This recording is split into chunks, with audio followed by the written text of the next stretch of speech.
2014 के लोकसभा चुनाव में यूपी से 2 सीट जीतने वाली कांग्रेस पार्टी 2019 के आम लोकसभा चुनाव में 1 सीट पर सिमटकर रह गई थी। कांग्रेस को सोनिया गांधी के संसदीय क्षेत्र वाले रायबरेली जिले की ही सीट हाथ लगी थी। अब ठीक 4 सालों के बाद यानी 2024 में लोकसभा के लिए होने वाले चुनाव हैं। क्या कांग्रेस अपनी परंपरागत इस इकलौती सीट को बचा पाएगी? ये इकलौता प्रश्न अभी बाकी है। भारत रत्न पूर्व प्रधानमंत्री अटल बिहारी वाजपेयी की जयंती के मौके पर केंद्रीय मंत्री स्मृति ईरानी 3 दिवसीय दौरे पर अमेठी पहुंची थी। उन्होंने जनता से कहा था कि कांग्रेस अगर प्रताड़ित करती रहेगी तो अमेठी का कार्यकर्ता सुनिश्चित करेगा कि साल 2024 में लोकसभा के लिए चुनाव में रायबरेली की सीट पर भारतीय जनता पार्टी का कमल खिलेगा। अगर 2017 के विधानसभा और 2019 के लोकसभा चुनाव के आंकड़ों और रायबरेली के राजनीतिक भूगोल पर गौर करें और फिर स्मृति की चुनौती को देखें तो स्थिति साफ होती है कि लोकसभा में यूपी से कांग्रेस का सुपड़ा साफ हो सकता है।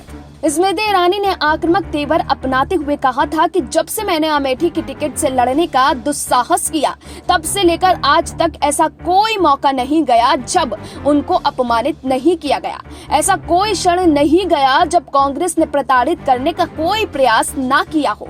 उन्होंने मीडिया से बातचीत में कहा कि कांग्रेस अगर प्रताड़ित करती रहेगी तो अमेठी का कार्यकर्ता ये सुनिश्चित करेगा कि साल 2024 में लोकसभा के चुनाव में रायबरेली की सीट पर भारतीय जनता पार्टी का कमल खिलेगा। कांग्रेस महासचिव और वर्तमान में यूपी की प्रभारी प्रियंका गांधी वाड्रा को 2019 में मां सोनिया गांधी की सीट बचाने के लिए जी तोड़ मेहनत करनी पड़ी। वरिष्ठ पत्रकार बताते हैं कि सोनिया गांधी के 2024 के पहले चुनाव में तो प्रियंका ने ज्यादा समय अमेठी से राहुल के चुनाव में खर्च किया। रायबरेली तो वो औपचारिकता में आई थी और मां को सम्मानजनक जीत दर्ज कराकर गई। मोहन कृष्ण बताते हैं कि 2006 और 2009 में ही सूरत हाल यही था। चुनाव की घोषणा होने के बाद अंतिम समय में प्रियंका आती और जिधर से गुजरती उधर उनका जादू चल जाता और मां की सीट क्लियर हो जाती। वहीं लोगों का कहना ये भी है कि रायबरेली में कांग्रेस शून्य हो चुकी है। उसके पास कोई बड़ा नेता नहीं बचा है जो पार्टी के लिए जद्दोजहद कर सके। पूर्व सांसद स्वर्गीय अशोक सिंह के पुत्र मनीष सिंह भी साइडलाइन है। हाँ, कुछ समय पहले पूर्व मंत्री मनोज पांडे की कांग्रेस में आने की अटकलें लगी थी, लेकिन फिर सब कुछ ठंडे बस्ते में चला गया।